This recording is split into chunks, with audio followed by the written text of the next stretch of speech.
Today, we're going to be going over our final week predictions for the 2024 NFL season with our Week 18 predictions. Before we get into this video, make sure to subscribe. Helps out the channel a lot. Turn the notification bell, and if you enjoy the video, make sure to leave a like. And also, comment down below some of your predictions for Week 18, the final week of the season. And before we get into the actual predictions, taking a look at last week, we finished with an 11-5 record, which brings our total record up to 174-82. But now let's actually get into the predictions. So the first game we have is the 3-13 Browns taking on the 11-5 Ravens. The Ravens are an astonishing 19.5-point favorites in this game, which I didn't know spreads could go that far. Ravens are, I'd assume with this, they're playing their starters because they're trying to lock up that AFC North spot, and the Browns just aren't good. I got the Ravens winning this one, 27-13 over the Browns. Lock of the week. I don't think the Ravens win by 20. That just seems like way too much, even though it can happen. But Ravens 27-13, not going to talk too much about it. Pretty obvious. Next game, Now, if the Ravens were to lose that game, the Steelers could then, I think, win this game versus the Bengals and take the AFC North. Bengals are 8-8, Steelers are 10-6. Bengals are 1.5-point favorites. Last time these teams played, it was a high-scoring game in favor of Pittsburgh. They won 44-38. Not much has changed, although the Steelers' offense has kind of taken a down. They've kind of been just going downwards. There's the offense. I know they didn't have George Pickens, but they had him against the Chiefs, a secondary that hasn't been phenomenal outside of McDuffie. And the team overall just hasn't looked great over the last 3 to 4 games. And the Bengals are coming off a great win versus Denver, one of the better games of the year. And they're fighting for their playoff hopes because if they lose this, they're out. And if they win, they can make it with, I think, a Dolphins and Broncos loss. And I just think everything's going Cincinnati's favor recently, and everything's going against Pittsburgh. I think it can be another high-scoring game. And I just also don't know if the Bengals are going to get swept by the Steelers, especially with the direction these teams are headed. So I'm actually going Cincy winning this one 31-27 over Pittsburgh. And if the Ravens win, there's a chance the Steelers rest their starters or sit some of their starters. And if that happens, I really do think the Bengals will then win. Next is the 4-12 Panthers taking on the 8-8 Falcons. Falcons 8.5-point favorites. Last time these teams played, the Falcons won 38-20, but that was with Andy Dalton and Kirk Cousins as the quarterbacks. Now it's Bryce Young, who's looked very good over his 2-month stretch since coming back, and Michael Penix, who had a rough first half against the Commanders, but really improved in the second half, mainly those last 3 or so drives, including that overtime drive, including overtime and the end of the fourth. So both young quarterbacks on the up. I can't look at the Panthers defense and think that they're going to stop the Falcons in any way, especially with Bijan Robinson. And if you give a rookie quarterback like Michael Penix time to throw the ball, if you give him some confidence and you give him a run game, I think Michael Penix in that situation will play very well. And I do think the Panthers can score, and I think they can put up a much better fight than they did against the Bucs and even against the Falcons last time they played. But I just think the Falcons' defense will just be a little bit too much, and I have them winning 28-21 over the Panthers. Now we get the 11-5 Commanders taking on the 7-9 Cowboys. Commanders are 6-point favorites. I think they have seeding implications. I don't think they can win the division. I think that's the Eagles. But I think they can fall to the 7. I think they're trying to get the 6 seed between them and the Packers. So they're going to try and win this game. I don't think the Cowboys are resting their starters, but their starters aren't great. They lost to Kenny Pickett and Tanner McKee by 30 points against the Eagles. And the Commanders are playing for something, so I think the Commanders win this pretty easily. I don't think the score will be that close because Cooper Rush not only played the Commanders pretty well last time they played, but he hasn't played awful. But I still think the Commanders win 27-20 over the Cowboys. This is another game that I don't think will be particularly close.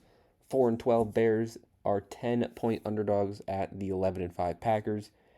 Bears just haven't looked good. They put up 3 points on Thursday night against the Seahawks. Their defense didn't play bad, holding them to 6 points.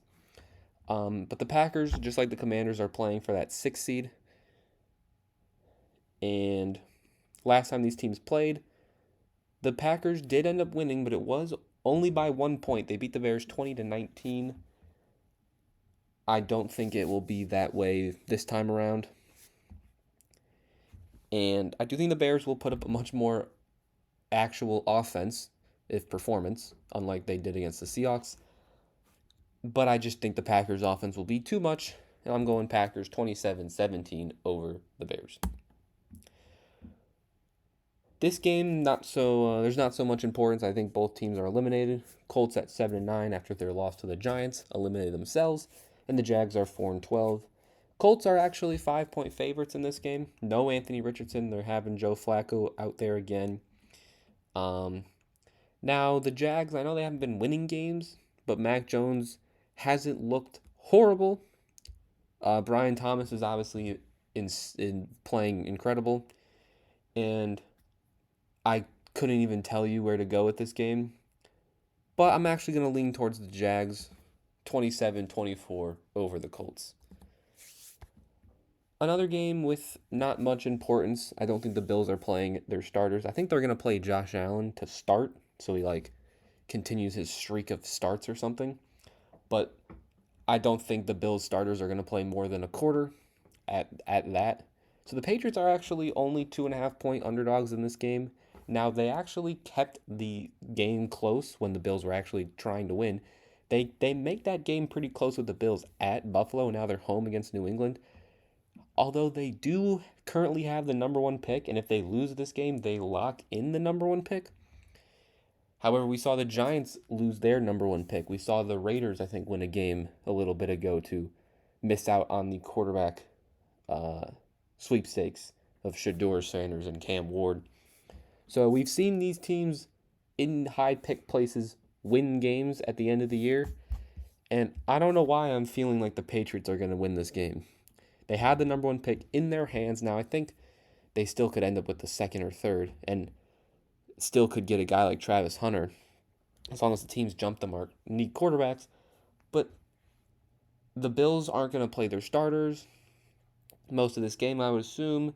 I just think this is a game the Patriots win for no reason. Just ruin their draft stock. It seems to happen so many times, and it seems to actually happen for the better.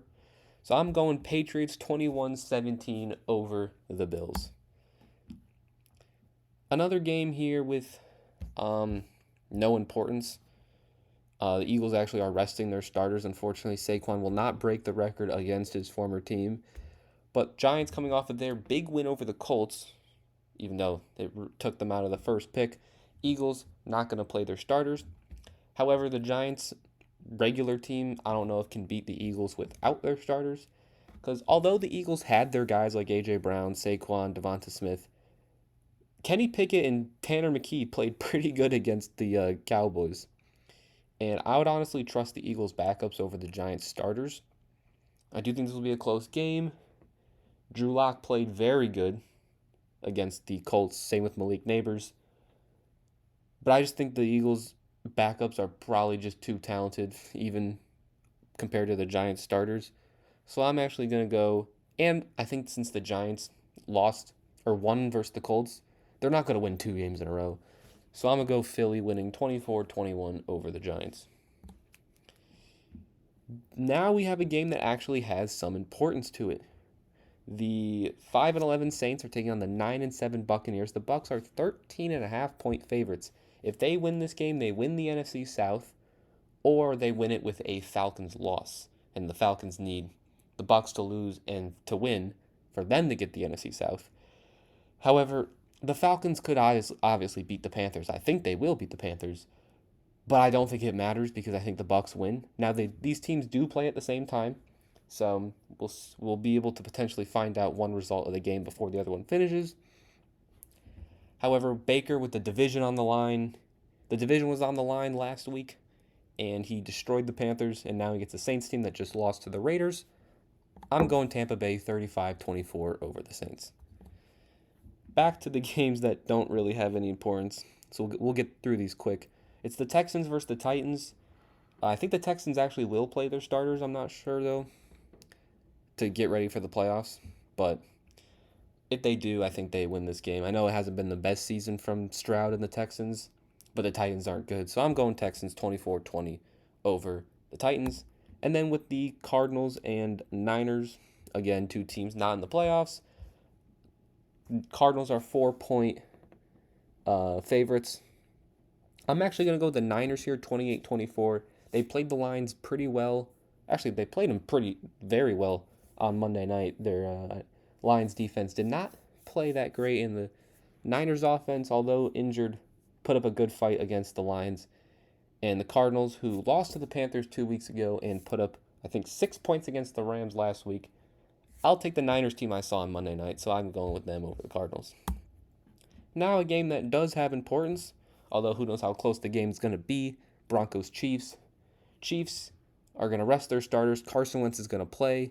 If the Broncos win this game, they get that last spot in the playoffs. If they lose, they could still make it if the Dolphins and Bengals also lose.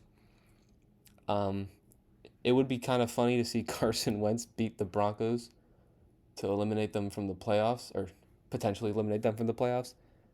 But I just don't think it'll happen. The Broncos are playing great. Bo Nix. If the Chiefs' starting secondary has played like they have, I don't know how much their backups will play. I think Bo Nix can take advantage of that. And I'm going Broncos 28-20 over the Chiefs. Raiders-Chargers is the next game. Chargers, I think, are locked in at the 6th seed. Raiders eliminated from the playoffs. But I'm still going Chargers 24-17 over the Raiders. A similar situation to the Eagles-Giants. Although starters may get rested, I still just trust the Chargers more than the Raiders.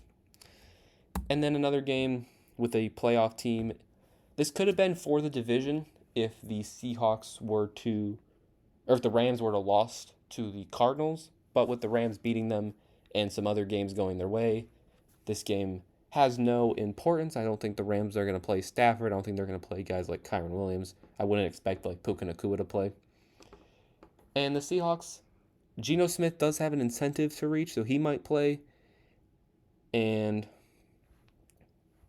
I just think if it's Geno Smith versus whoever the backup is for the Rams, I'm going Seahawks 27-21 over the Rams. The last game, or the second to last game, we have the Dolphins versus the Jets. Again, if the Broncos lose and the Dolphins win, they make the playoffs. So, and the Broncos and Dolphins do play at the same time.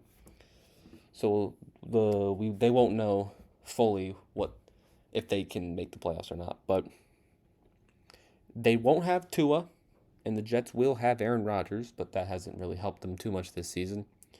Tyler Huntley played pretty good against the Browns. I know it's the Browns, but the Jets' defense hasn't been great. I'm actually going to go with the Dolphins here, 28-23 over the Jets. Now, based on my predictions, this game wouldn't matter, but I do like the Dolphins to win this, even with Tyler Huntley. Last game, the game that everyone cares about, the game that decides the number one seed in the NFC. You get home field throughout the whole playoffs. You get a bye, while the loser drops to the 5 seed and has to not only play in the wild card, but also most likely has a road game throughout the playoffs. Lions are 3-point favorites in this game. Lions, their offense has obviously been incredible all year long, but their defense, I know injured, has not been very good. And although you can obviously excuse them for a potential lack of performance because of the injuries, it's still, that hurt team is still the team that has to play the Vikings. And the Vikings, so the Lions have been very good on offense and a little questionable on defense, whereas the Vikings have just been really good on both sides. They held the Packers offense to 25 points. They held the Seahawks to 24. They held the Bears to 12, and then they held the Falcons to 21. The defense has been great. And the offense with Sam Darnold has been just as good. I think it will be a high-scoring, close game, and I just think it's going to come down to which defense it has to step up. It's either the Lions defense against Sam Darnold and the Vikings, or the Vikings defense versus Jared Goff and the Lions. And I trust the Vikings defense more than I trust the Lions defense. It was a close game last time these teams played. I'm going the Vikings. I know it's only a 3-point spread, but I think this is an upset because I'm just going to assume everyone's picking the Lions. So my upset of the week is the Vikings going into Ford Field and taking the 1 seed with Sam Darnold at quarterback, because I just trust that defense a little more than I trust the Lions defense. But that game, regardless, is going to be must watch on Sunday night. That will conclude our weekly predictions for the final season, or the final week of the 2024 season. Let me know your thoughts on my picks, some of your picks. Make sure to leave a like if you enjoyed. Hit the subscribe button. And the next predictions will be the playoff predictions. And I'll see you then. Peace.